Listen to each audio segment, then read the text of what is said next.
I think that's gonna do perfectly. I finally have bit the bullet and got one of these photo storage units to store seeds in.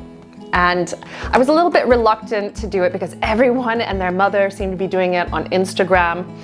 And there's a way to DIY it as well. If you have takeaway containers, you can pop your seeds into these. And I showed you in a video about this time last year how I transitioned from my old way of saving seeds to this. And it's perfectly fine to use these takeaway containers, but I do find that they are a little bit bulky.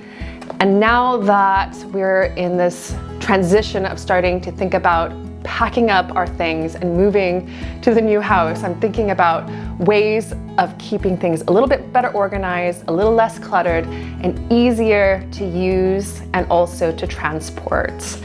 In this video, I'm going to share with you my early Christmas present to myself, which is obviously the seed organizer, and I'll tell you a little bit more about the progress of the house buy.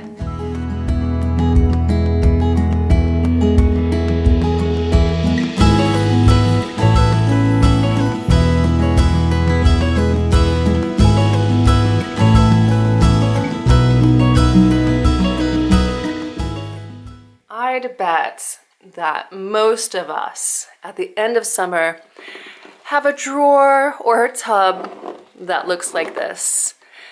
And even though I consider myself a relatively organized person, hence all of these different storage bins, this is the culmination of summer 2020. It just happens. You sow some seeds and then you throw them into a convenient place. And these takeaway containers have actually been quite good, but they have been bulky, which is why I'm limited as to how many different types I can use as well. Because although this one is quite full, some of them are actually quite empty. For example, the peppers. Oh my gosh, there's only a couple in there this year.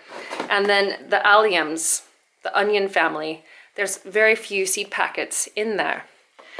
So actually finding a solution that is a bit more economical for space and a little bit more organized is going to be a lot better.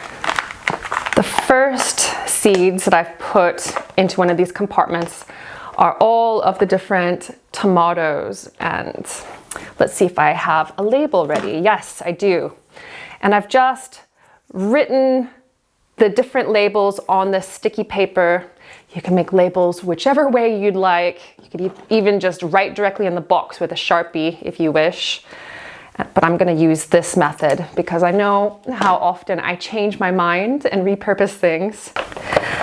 The important things when you're storing your seeds is that they're in a place that has constant temperature, that isn't moist, that is out of direct sunlight, and keeping them in clear storage units or containers like this is great for spotting seed packets through the material. Although when you do store these, they do need to be in a dim or dark place. So a nice cupboard or someplace under the bed perhaps, someplace that's going to be safe from light and humidity, and all of those factors that can impact if a seed will germinate or not. I think that looks really, really nice. Oh, it's gonna look lovely, all organized. This is gonna be a fun afternoon activity. And after this, I'm going to be spending the rest of the weekend working on the back garden. So we have the word from our buyer. So our buyer is ready to basically sign for this, and we're just getting the advocates ready from both of our sides. And I would say that it's going to be just maybe a week or 2 or 3, I don't know. It's however long it takes for the advocates to do their searches and all of their paperwork. But it's not long. So we're going to be in the new house by, at the latest, early next year, January. We might even be in that house this month. It's just such an exciting and terrifying thought because there is so much to do, including packing up almost all of the plants that I want to keep from the back garden. So I got in touch with the buyer, our buyer, and he does want to keep the greenhouse. He does want the raised beds, but he doesn't care about the plants. And so I'm going to be digging up the single dahlias. I'm going to be taking the David Austin roses and getting everything in containers and putting them on the patio and basically preparing them to move to our new house. Exciting. And in the meantime, I'm fixing on organizing these smaller things and getting my own mind in order. And once I get this done, get all of the seeds organized and ready to move, it'll be a nice preparation for tackling all those big tasks back in the back garden. I think that I'm a lot like many other gardeners, and I choose seeds from a variety of different seed companies. But I've really been trying to focus on getting organic seeds from small suppliers. And so the Real Seed Company in the UK has been one of my favorites, but also Garden Organic. And this is really interesting. You cannot buy Garden Organic seeds. You have to be a member of their seed library. And the way that it works is that with your subscription, you can get 6 different types of seeds per year, and you help to support organic and heritage breed vegetables. And these are 2 varieties from their 2021 catalog. So I've got this type of, I'm not even going to try pronouncing it. Should I? Zappalito de Toscana squash. And then there's also the Bunyard's matchless lettuce. And so you cannot really get a lot of the varieties that they offer anywhere else. And what they also do is they have a breeding program, so people, ordinary people, can help keep varieties alive by growing different plants in their back gardens and then sending seed back in. And if you admired my Uncle Bert's purple kale, which I grew this year, that is through Garden Organic and their heritage seed library. As you can see, I'm getting there, but this is filling up really quickly, and I only have a few folders left. I've been putting, I think, a few too many seed packets into some of them, and that, I think, is a clear indication that I need to go through those seeds and maybe donate them to the seed swap this next year. And I actually have a small pile that I'm going to be donating. But here I have all of my flower seeds, and I've divided them up, and I can't fit them all into one, so I need to divide them maybe into ornamentals and medicinals. I'm not really sure, and I think I need to, again, go through some of these. And I've already got a couple of medicinal types in here.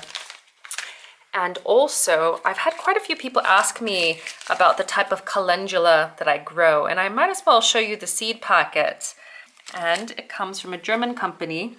Let's see if this can focus in here. And it is the Christensen Erfurter seeds, which is salmon. And that is the contact details. So if you want to get the exact same calendula that I grow, you can get it from that company. This is amazing. It really is. I can't believe how much less space the vast majority of my seeds take up. I mean, when I was going through the seeds, I set a few packets aside that I knew for sure that I wasn't going to be needing, but almost everything else fits into this case. Now I can see why everyone has been raving about using these as seed storage. And this particular container features in my latest blog post over on my website, lovelygreens.com, and that one focuses on gifts for gardeners. And I basically thought about everything that I would like as a gift and put it on a list. And I also did a little bit of research on spotting what other people have been asking for, talking about in gardening groups on Facebook and whatnot. I've been lurking a bit.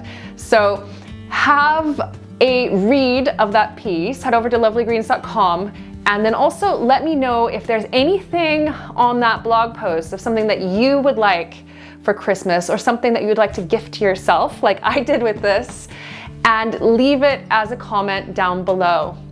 And hopefully we will have some progress on the new house and garden very soon, because I cannot wait to share it with you. Thanks so much for watching, and I'll see you soon here on Lovely Greens. Have a good weekend. Bye for now. One last thing before you go. If you enjoyed this video, please give it a thumbs up. And if you haven't subscribed already, please subscribe to Lovely Greens and click that little bell icon so that you get notifications for when new videos are out.